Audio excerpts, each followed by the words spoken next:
بسم الله الرحمن الرحيم، مرحبا بكم حبايبي في فيديو جديد. وصفة جديدة اليوم ان شاء الله غنشارك معكم هذه الوصفة شابة بزاف تفرح القلب وتليق جميع مناسباتكم. خليكم معايا في الوصفة وطريقة التحضير. الوصفة تاعنا راح نحتاجو 3 عبار فرينة، قرصة تاع الملح لافاني، ملون غذائي، نصف عبار دهن دايب، الماء زهر والماء نلمو بهم. هنا عندنا الفرينة تاعنا، بعد ما نبسموها مليح بداك الدهن راح نفوتوها في الغربال ولا صفاية هكا باه نيفيتو كامل هادوك الحبيبات تاعنا، باسكو يقعدونا هادوك الحبيبات هما اللي راح يضيعوا لنا العجينه، وكي نفوتوها في آلة التوريق غادي تتقطع لنا. وبعد ما نصفوها كامل راح نقسموها على ثلاثه. انا هنايا كنت اعتمدت 3 الوان، كنت ديت البلون والغوج والغوز، واللون يبقى اختياري عندكم. هنا راح نبدا نشكل في العجين تاعي. انا الاولى كنت خليتها بيضاء، راح نضيف لها ملون غذائي ابيض اذا كان متوفر عندكم، اذا ما كانش متوفر عادي، ولموها بالماء والماء زهر. عجينة تانية كنت ضفت لها ملون غذائي وراني نلم فيها بالماء والماء زهر، وبنفس الطريقة نكملوا العجينة الثالثة.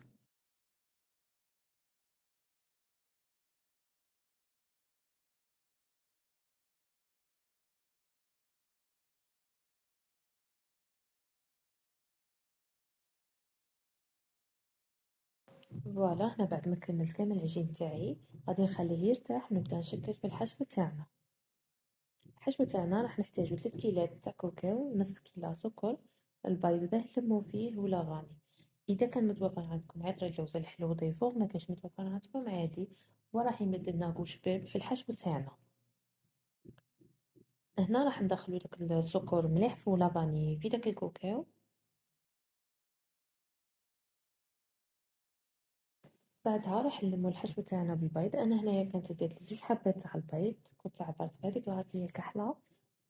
بعد ما نلمو الحشو تاعنا راح نحلوه بالحلال ونطبقوه على شكل مربعات.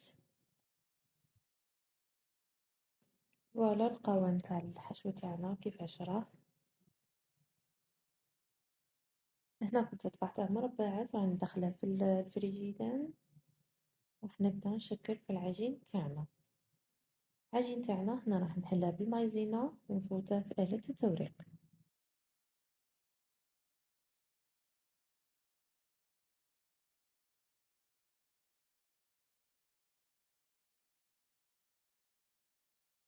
شوفوا لي العجين تاعنا كيفاش جا، ما تقطعنا، ما في حبيبات، ما والو.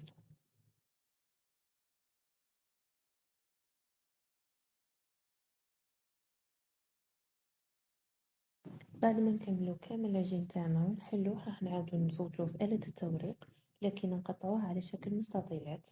نجبدو الحشو تاعنا من الثلاجة ونبدو نشكلو فيه. راح نخليكم الآن مع طريقة العمل.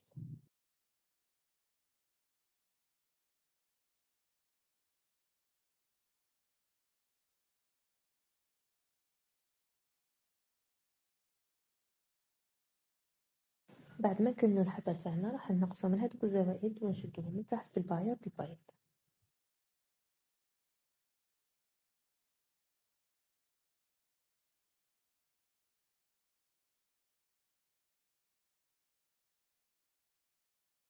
هنا الكاطو تاعنا ما راحش يشدنا بزاف طيب، ماكسيموم راح يشدنا 15 مينوت ولا 20 مينوت. ونصيحة قبل ما نطيبوه راح ندخلوه في الكونجيلاتور باه يبقى محافظنا على الشكل تاعه، ونخرجوه من الفرن نعسلوه وتمت.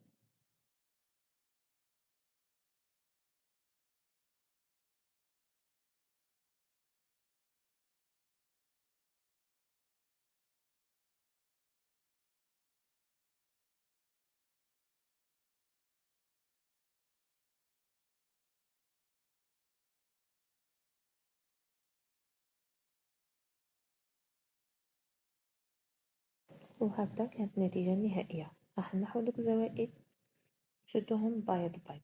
وهذا كان دوزيام موديل صراحة ساهل بزاف على الأول.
وهكذا راح نكون وصلنا لنهاية الفيديو تاعنا اليوم. إن شاء الله تكونوا استمتعتوا واستفدتوا.